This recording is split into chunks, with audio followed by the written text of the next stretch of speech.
آج سے ٹھیک 15 سال پہلے 14 مئی 2007 کو سول سروس کے ایک نوجوان کی اچانک موت نے مجھے چونکا دیا تھا۔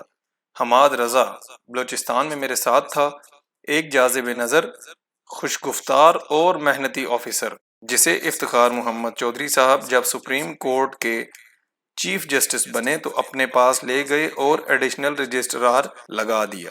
تھوڑے ہی عرصے بعد مشرف اور جسٹس افتخار محمد چودھری کے درمیان کشمکش کا آغاز ہوا اور پورا ملک ایک الاؤ میں ڈھل گیا۔ وہ تو ایک فرد واحد تھا جو کہ نہ سیاست دان تھا اور نہ ہی کوئی مذہبی رہنما، ایک تنخواہ دار ملازم، مگر اس کا خون اس کی بھینٹ چڑھ گیا۔ ملک میں ایک ایسی جذباتی فضا بن چکی تھی کہ کراچی شہر میں 12 مئی کا وہ المناک سانحہ پیش آیا جس میں نہتے عوام پر ریاست براہ راست غنڈہ گردی پر اتر آئی۔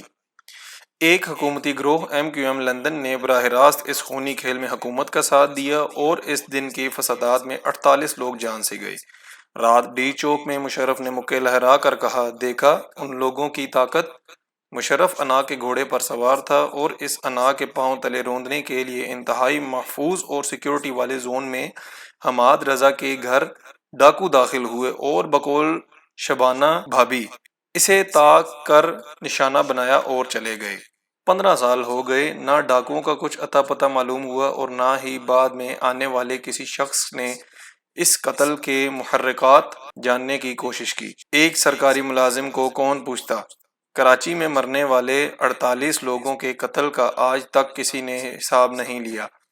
ان مقتولین میں تو ہر پارٹی کے لوگ شامل تھے، سب نے ان کی موت پر اپنی بدترین خاموشی کی قیمت ایم کیو ایم کی سیاسی وفاداری کی رشوت کی صورت وصول کی۔ حماد رضا جیسے سرکاری ملازمین کے خون کے بدلے تو سیاست رشوت بھی نہیں ملتی۔ ایسے بے نام و نشان لوگوں کو دوسروں کو خوف دلانے کے لیے تختہ مشق کے طور پر استعمال کیا جاتا ہے۔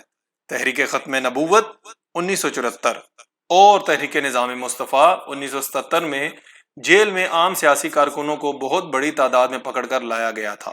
جب کوئی بڑا لیڈر جیل میں لایا جاتا تو اس کے سامنے عام سے کارکن پر بری طرح تشدد کیا جاتا تاکہ اس کی چیخوں سے بڑے لیڈر کے دل میں خوف پیدا ہو۔ حماد رضا کی موت بھی ایسی ہی تھی۔ ایسے لوگوں کی موت پر نہ ہنگامے ہوتے ہیں اور نہ ہی خون بہا مانگنے والے عدالتوں میں کھڑے ہوتے ہیں، چپ چاپ مٹی کے سپرد کر دیے جاتے ہیں کہ خون خاک نشینہ تھا، رزق خاک ہوا۔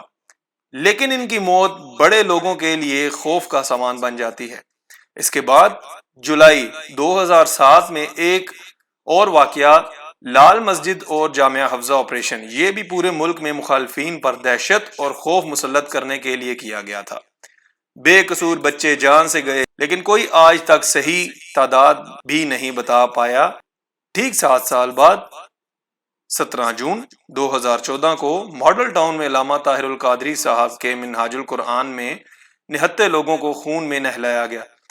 14 لوگ جم پاک ہوئے اور 100 سے زیادہ زخمی، لیکن اس کے بعد برسر اقتدار آنے والے مجرموں کا نام تو لیتے رہے، ان پر تقریروں میں آوازیں بھی رقصتے رہے، لیکن کوئی ان کو کٹہرے میں نہ لایا۔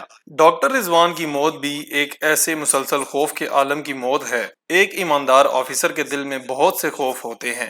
اسے اگر کسی جھوٹے مقدمے میں گرفتار کر لیا گیا، عدالتوں میں گھسیٹا گیا، تو کون یقین کرے گا کہ وہ بے گناہ ہے؟ اگر وہ باعزت بری بھی ہو گیا تو اس کے چہرے پر ملی ہوئی کالک کون دھوئے گا؟ وہ اپنی اولاد کا سامنا کیسے کرے گا جسے وہ رزق حلال کی صعوبتوں میں پالتا رہا ہے؟ میری آنکھوں کے سامنے آج بھی بریگیڈیئر اسد منیر کا معصوم چہرہ گھومتا ہے، جس کے خلاف نیب نے تحقیقات کا آغاز کیا تو اس نے 14 مارچ 2019 کو چیف جسٹس سپریم کورٹ کے نام ایک خط تحریر کیا کہ وہ بے قصور ہے، لیکن ایسی بدنامی برداشت نہیں کر سکتا اور پھر اس نے خودکشی کر لی۔ اپنی موت کے 2 سال بعد مارچ 2022 میں اسے باعزت طور پر بری کرتے ہوئے تمام الزامات کو جھوٹا قرار دے دیا، لیکن اس شخص کی قبر ہمارے بدترین نظام حکومت اور مفلوج نظام عدل کا منہ چڑھا رہی ہے۔ ڈاکٹر رضوان نے جن 2 باپ بیٹوں کے بارے میں منی لانڈرنگ کی تفتیش مکمل کی ہے، ان میں سے باپ کی وزارت اعلیٰ کے دوران میں نے بحیثیت صوبائی سیکرٹری 7 سال کام کیا ہے۔